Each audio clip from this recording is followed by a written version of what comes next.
Most people live inside a beautiful lie, a comforting illusion that keeps them safe, until life rips it apart and forces them to see what's real. You've been told that hard work guarantees success, that good people always win, that life is fair. But what if none of that is true? The Stoics believed freedom begins the moment you stop lying to yourself. The question is, are you brave enough to hear the truth? There are painful truths about life that most people spend their entire existence trying to avoid. But once you see them clearly, they burn away the illusions you've built around yourself, like sunlight cutting through fog. How many times have you told yourself that hard work always pays off? That people are basically good, or that success is just a matter of luck and timing? What if I told you those comforting beliefs are the very chains that keep you trapped, stuck in a cycle of disappointment, confusion, and self-deception? The truth is much harsher than you think, but it's also the doorway to real freedom, the kind the Stoics pursued with unflinching honesty. They didn't hide behind false optimism or comforting lies. They looked straight into the chaos of human behavior, the games people play, the masks they wear, and the emotions that secretly pull every string. Once you start to see life as it truly is, everything changes. You'll recognize manipulation where others see kindness. You'll sense hidden motives behind smiles. You'll see how easily emotion overpowers reason. And from that clarity comes power. The power to stay calm when others panic, to stay grounded when others react, and to see through illusions that blind the world. So, are you ready to wake up? Are you ready to see reality as it is, even when it's uncomfortable? If you are, then consider subscribing, because this isn't just another motivational video. It's a challenge to strip away every illusion that weakens you and step into a life guided by truth, reason, and strength. When you commit to this, you're not following a trend. You're choosing growth. You're choosing to see through deception and reclaim control over your own mind. Lesson 1. People are driven by emotions, not logic. We like to believe we're rational beings, that every decision we make is guided by reason. But if you're honest, how often is that really true? Think about the last time you bought something you didn't need, or said yes when you wanted to say no. You didn't reason your way there. You felt your way there. That's emotion, not logic. Emotions are powerful, raw, impulsive forces that shape our choices before reason even has a chance to speak. Yet emotions aren't the enemy. They're messengers, revealing what truly matters to us. What defines our character is not the emotion itself, but how we respond to it. Marcus Aurelius once said, "You have power over your mind, not outside events." He meant that while we can't stop emotions from rising, we can choose how to act upon them. The Stoic doesn't suppress feelings. He studies them. He pauses, reflects, and then responds. Not as a slave to impulse, but as a master of himself. This discipline doesn't make you emotionless. It makes you unshakable. Because once you learn to control your reactions, no one and nothing can control you. And here's the deeper insight. Understanding that people are ruled by emotion helps you navigate the world with precision. In arguments, people rarely fight over facts. They defend their pride. In conflicts, they protect their ego, not the truth. Once you see this, you stop wasting energy trying to win debates. Instead, you start observing motives. You read emotions. You understand the battlefield that others can't even see. That's the Stoic advantage. The ability to remain calm while everyone else burns. Sometimes, the greatest strength isn't in action, it's in stillness. In the previous lesson, we talked about emotions and how they can quietly rule our lives. Now comes the real test, learning to pause between feeling and reacting. That brief space, that silent heartbeat before you respond, is where your true power lies. Because in that moment, you're no longer a slave to impulse. You become the observer, the thinker, the one who chooses deliberately instead of reacting blindly. Most people rush through life on autopilot, letting emotions steer their actions like a storm tossing a small boat. But those who master the pause, those who take a breath before responding, begin to live with clarity and intention. They act from values, not from moods. And that difference changes everything. When you practice this awareness long enough, you start to notice something incredible. You not only understand others better, you begin to understand yourself. You recognize the roots of your reactions, fear, pride, insecurity, and in doing so, you reclaim control. Lesson 2. Everyone acts in their own self-interest. Be honest. How many times have you been disappointed by someone you thought was pure-hearted? Maybe a friend who offered to help suddenly revealed they wanted something in return. Or a coworker's kindness turned out to be a step toward their own promotion. It stings, doesn't it? We want to believe that people act from selfless goodness. But here's the truth the Stoics understood well. Everyone acts from self-interest, whether they realize it or not. And that's not a condemnation of humanity. It's simply how we're wired. Every choice we make, from the smallest gesture to the biggest decision, serves something within us. It could be approval, comfort, reputation, or peace of mind. Even acts of charity often come with an inner reward, the warm feeling of being good, useful, or seen. So don't be shocked by this truth. See it clearly without judgment. Recognizing self-interest doesn't make you cynical. It makes you realistic. It allows you to navigate relationships with wisdom rather than naivete. Think of it this way. When someone gives advice or offers to help, there's usually another layer beneath the kindness. Maybe they're hoping to gain your trust for a future favor. Maybe they want validation or to strengthen their image in your eyes. It doesn't make them bad. It makes them human. This awareness doesn't mean you should stop trusting people or live with suspicion. Far from it. It means you should see things as they are, not as you wish them to be. You'll stop expecting others to act against their nature and instead, you'll start aligning your goals with theirs, finding harmony rather than friction. Because when you understand what motivates others, you can communicate with precision, build more honest connections, and protect your own peace. Carl Jung once said, "Everything that irritates us about others can lead us to an understanding of ourselves." That's a powerful insight. Because when we learn to see the self-interest in others, we start to recognize it in ourselves. We begin to notice where our own pride, fear, or desire for approval shapes our actions. And that awareness, that honest look in the mirror, is the first step toward personal growth.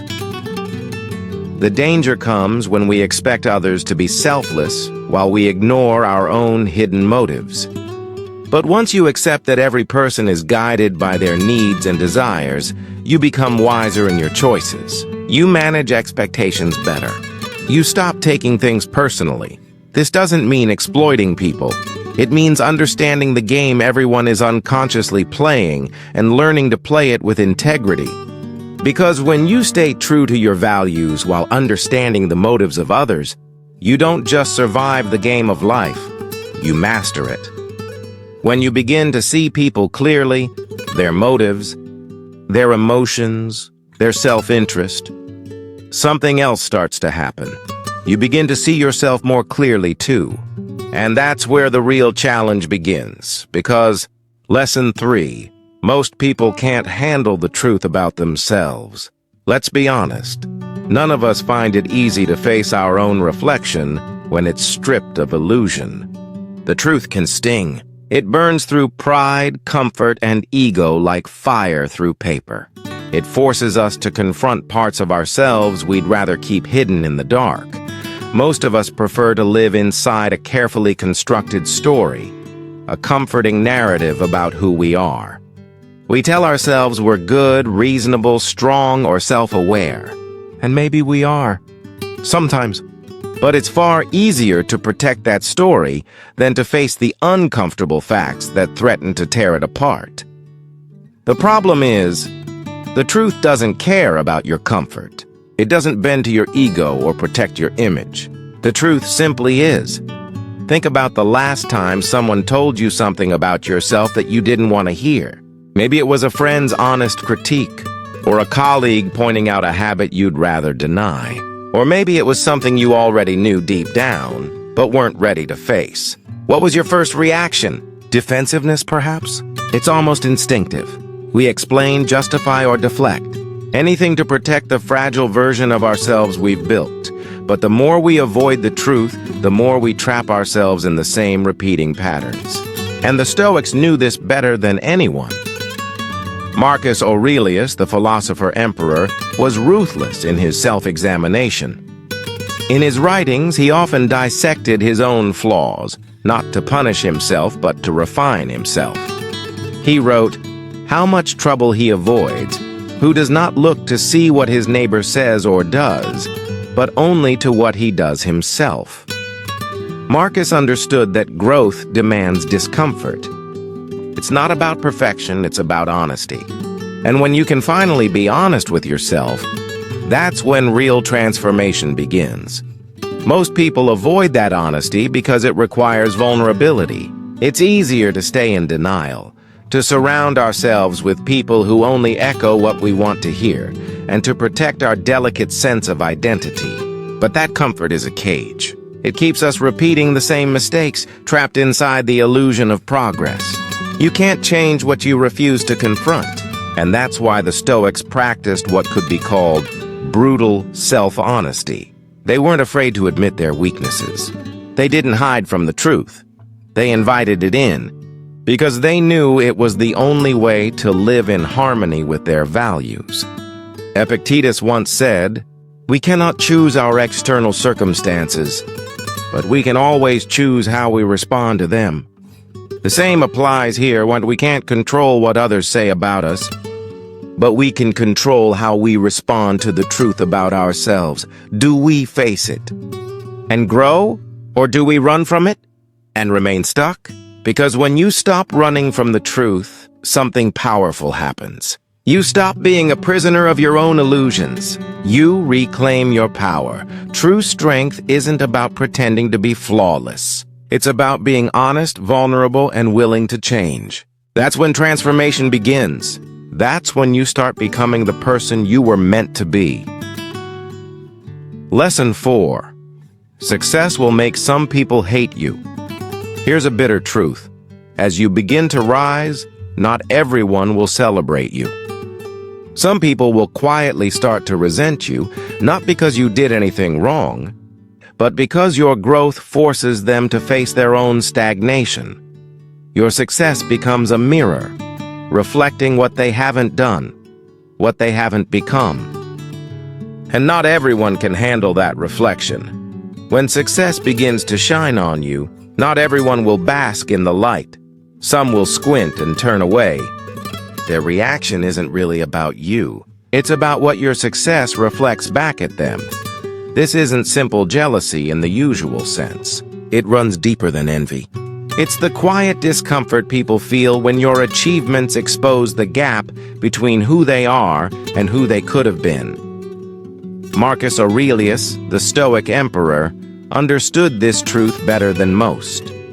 He once wrote, "The happiness of your life depends upon the quality of your thoughts." And he lived by that principle through the storms of his reign, through wars, betrayals, and endless political conflict. Despite constant criticism and opposition, Marcus focused on maintaining his inner peace. No matter how others reacted to his success or his power, he understood something most of us forget. Other people's resentment is not your responsibility. Their judgment has nothing to do with your worth, and everything to do with their own insecurities. His example reminds us that success isn't measured by applause or public approval, but by your ability to stay true to your values and protect your peace when the world tries to disturb it. Because here's the truth. Success acts like a mirror. It reflects back the insecurities, the regrets, and the unfulfilled potential of those around you. And when people are forced to face their own shortcomings, they often have two choices: either confront the truth and grow, or tear down the person who reminds them of it. It's uncomfortable for many to see someone else achieve what they couldn't. But when that happens, you must remember, it's not personal. It's never really about you. It's about the silent battles they're fighting inside. Carl Jung once said, "The most terrifying thing is to accept oneself completely." And that's what your success forces people to do, to look in the mirror and see not just what they are, but what they fail to become. When you reach a certain level of progress, some people will try to pull you down, not out of hatred, but because your growth challenges their self-image. Your light reveals their shadows. Your movement highlights their stagnation. And instead of celebrating you, they protect their fragile sense of self by attacking yours. They'll minimize your achievements, question your worth, or dismiss your efforts as luck. They'll whisper, undermine, or twist your intentions, all in an attempt to make themselves feel less small. But remember, their reaction says everything about them and nothing about you. So what do you do when this happens? First, don't take it personally. People's words and reactions are mirrors of their own inner struggles, not your shortcomings. Second, keep going.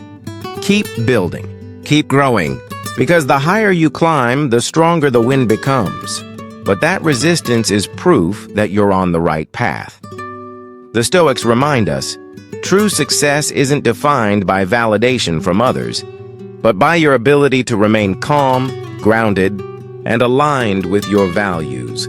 Even when the world misjudges you, your progress is yours alone. No one can take it from you. And in the end, success isn't about making everyone happy. It's about staying true to yourself, continuing to evolve, and refusing to let the bitterness of others poison your peace. Lesson 5. Everyone is trying to sell you something. Have you ever had a conversation that seemed genuine at first, only to realize halfway through they wanted something from you? It could be a product, a favor, an idea, or even just validation for their ego. It's subtle, but it's there. We've all been in that moment, when someone offers friendly advice, praises you a little too much, or builds rapport, right before asking for something in return. Once you start noticing this pattern, you'll see it everywhere. Not because people are evil or manipulative, but because, at some level, every interaction is an attempt to influence. Every day, whether they know it or not, people are selling you something. A belief, a perspective, a version of themselves they want you to buy into. And the Stoics, wise observers of human nature, understood this long before the modern world gave it a name. Marcus Aurelius once wrote, "The soul becomes dyed with the color of its thoughts." He understood that our minds are constantly being stained by the influence of others, by their words, their energy, their motives. Whether we notice it or not, we're all shaped by what we allow in. And that's the real challenge, learning to guard your mind like a fortress, to be intentional about where you direct your attention, and to stay conscious of what you let color your thoughts. Because once you realize that every interaction carries a hidden motive, that every smile, compliment, or suggestion might come with a subtle intention, you stop being carried along by other people's agendas. Instead, you begin to make deliberate choices about who gets access to your energy and what ideas are allowed to shape your life. Now, this doesn't mean becoming paranoid or distrusting everyone. Stoicism isn't about suspicion, it's about awareness. There's nothing wrong with offering help or accepting advice. But when you understand that everything in life comes with a cost, time, emotion, or influence, you start to choose more carefully where to place your trust. You begin to notice patterns that once went unseen. The coworker who always helps you, but only when it advances their own position. The friend who's constantly asking for favors, yet never returns one. Or the mentor who offers guidance, not to empower you, but to maintain control. These are subtle exchanges, but they reveal something powerful. Every relationship is a transaction of energy and influence. And recognizing that truth isn't cold, it's liberating.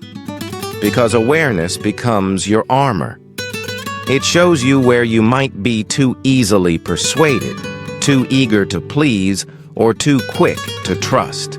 It also forces you to look inward, to ask yourself, am I too trying to sell something? Am I genuinely connecting? Or am I seeking validation, advantage, or approval? That's the mirror the Stoics hold up to us. One that reflects not just the manipulation of others, but our own hidden motives as well. The more you understand how people try to influence you, the more you can step back and assess your own behavior. You begin to move from being reactive to being aware, and in that awareness, you find freedom. Because once you accept that everyone, consciously or not, is selling something, you can finally make choices on your own terms. You don't have to shut down or grow cold. You simply become selective, thoughtful about where you invest your time, your energy, and your trust. This realization doesn't just make you sharper in conversations, it makes you stronger in life. You stop drifting in the currents of others' intentions, and you begin steering your own ship. That's what awareness does. It doesn't just protect you, it empowers you to live intentionally.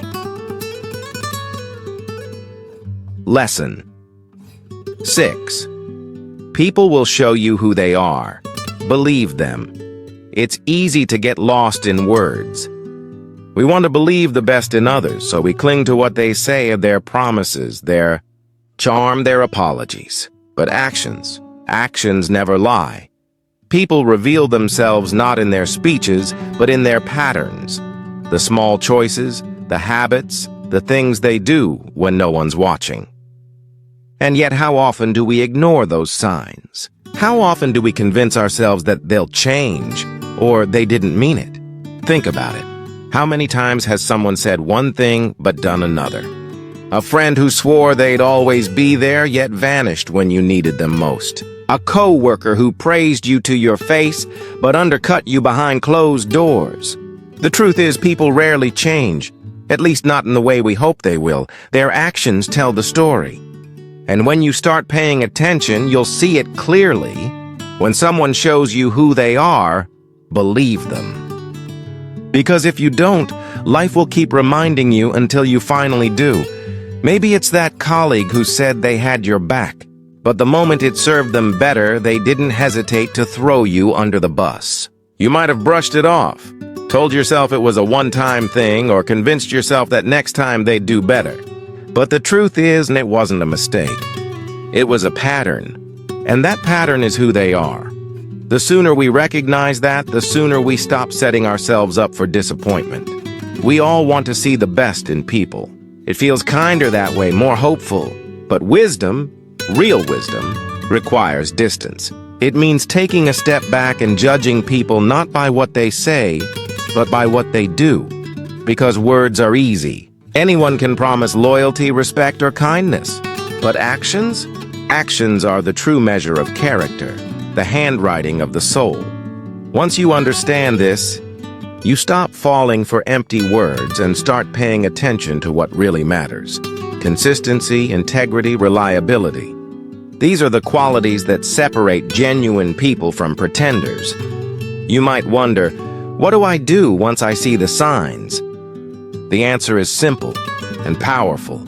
Trust the patterns, not the promises. If someone constantly cancels plans, breaks their word, or disappears when you need them, that's not bad luck. That's who they are. If someone treats waitstaff rudely, mocks others behind their backs, or behaves poorly when they think no one's watching, that's who they are too. People reveal themselves through repetition. And when you start paying attention to those small, consistent moments, You'll save yourself from a lot of wasted time, pain, and false hope. The Stoics understood this deeply. They knew that you can't control others. You can only control your response to them. They didn't waste energy hoping people would change. They focused on seeing clearly and acting wisely. This lesson isn't about cynicism. It's about empowerment. It's about facing the truth even when it stings and using that truth to guide your choices. When you start trusting actions instead of words, you build relationships that are stronger, more authentic, and grounded in reality. And most importantly, you free yourself from the heartbreak of false expectations. Lesson 7. Comfort is the enemy of growth. It's natural to want comfort. We all crave it.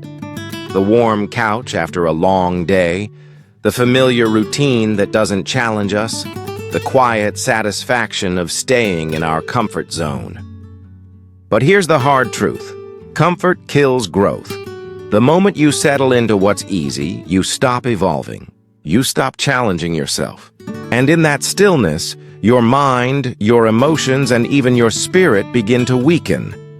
We like to think of comfort as safety, a peaceful haven where we can rest and recharge. But more often it's a trap. A beautiful cage that limits what we could become. Ask yourself, when was the last time you truly pushed your limits? Not just physically, but mentally, emotionally, or even spiritually? It's easy to drift through life, avoiding discomfort and staying inside the lines we already know. But real growth only happens beyond those lines. It begins the moment you embrace discomfort, the moment you face a challenge and refuse to back down. Those moments of struggle, confusion, or uncertainty, they're not punishment. They're the birthplace of transformation, because growth requires discomfort. It demands that you push through the voice that whispers, "Stay safe. Stay still." Yes, it's uncomfortable at first, but that's exactly where the change begins, in the tension between who you are and who you're becoming. The Stoics understood this deeply. Marcus Aurelius often reminded himself to rise each day with purpose, even when life felt heavy. He wrote, "At dawn, when you have trouble getting out of bed, tell yourself I have to go to work as a human being." Such a simple line, but it captures the heart of Stoic philosophy. We are not here to avoid struggle. We are here to live with purpose through it. When life starts to feel heavy and comfort begins to whisper, "Just stay where you are," that's when growth calls the loudest, even when it's difficult. Even when it's tempting to stay safe and comfortable, we must push ourselves to grow, to fulfill our purpose. For Marcus Aurelius, growth was never about fame or achievement. It wasn't about winning in the eyes of the world. It was about something deeper, the development of inner strength. And that strength is not built in times of ease. It's forged in the fire of discomfort. Think about it. Every time you step out of your comfort zone, you're building resilience. Every time you face resistance, you're sharpening your character, shaping your mind, emotions, and will. Each uncomfortable step forward strengthens the foundation of who you are. The real danger comes when we settle, when we convince ourselves that good enough is enough. It's easy to stay in a job that doesn't challenge you, to remain in a relationship that's stagnant, or to keep walking the easy road, where there are no risks and no growth. But that comfort, that false peace, keeps you small. It limits what you could become. Because growth doesn't happen in stillness. It happens in struggle. Embracing discomfort doesn't mean seeking pain for its own sake. It means seeking opportunity, even when it stretches you to your limits. Whether it's taking on a new challenge at work, having a hard conversation you've avoided, or stepping into something entirely new. These are the moments that forge you into a wiser, stronger person. And one day, you'll look back and realize every challenge, every trial, every moment of doubt wasn't there to break you. It was there to build you. Because in the end, the greatest growth happens outside the comfort zone. That's where the real magic lives. In uncertainty, in resistance, in the unknown. And though it's tough at first, with every step you take through discomfort, you become more capable, more resilient, and more connected to your true potential. So the next time comfort calls your name, whisper back, "Not today," because growth doesn't live there. Lesson 8. You're going to die, and most of your worries are meaningless. It's a truth most people avoid, but one the Stoics faced head-on. We're all going to die. It's not pleasant to think about, but it's the one fact that binds every human being. No matter how much we plan, how much we achieve, or how fast we run, death waits for us all. I know it sounds heavy, maybe even uncomfortable, but stay with it. Because once you truly accept this fact, everything changes. It's as if a veil is lifted, and suddenly, life becomes clear. The small annoyances, the petty arguments, the endless worrying, they lose their power. When you see your own mortality, you begin to realize what truly matters.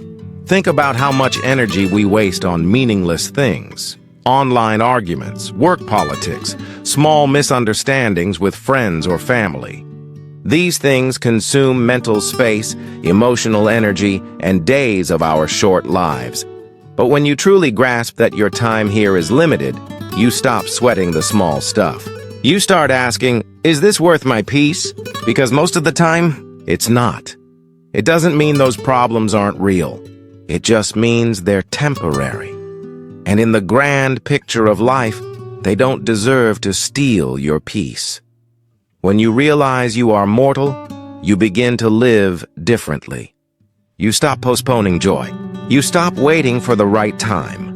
You stop needing everything to be perfect before you start. Carl Jung once wrote, "The privilege of a lifetime is to become who you truly are." And part of becoming that person is understanding that your time is running out. That realization wakes you up. It reminds you to act on your values, to stop living halfway, and to give your energy only to what truly matters. Yes, the thought of death can be unsettling, but it's also liberating. Because when you accept that life is finite, you stop wasting it on things that don't add meaning. You start focusing on relationships that nourish you, on work that fulfills you, and on experiences that bring you closer to your true self. You stop living for validation, stop chasing shallow achievements, and stop clinging to resentment. As the Stoics said, to meditate on death is not to be morbid, and it's to be awake. It's not about fear, it's about clarity. It strips away the noise and shows you what's real, that your time is short, and therefore precious. So next time you catch yourself stressing over something trivial, remember, you're going to die. And that truth, as dark as it sounds, is actually the greatest reminder. To live fully, right now. Life is short. And the only certainty is that one day it will end. So stop letting small things steal your peace. Focus on what truly matters. Embrace the truth, live with purpose, and make every single moment count. If this message resonated with you, check out the next video on screen. And together, let's keep growing through Stoic wisdom. Thank you for watching. Thank you for being a part of life through Stoicism.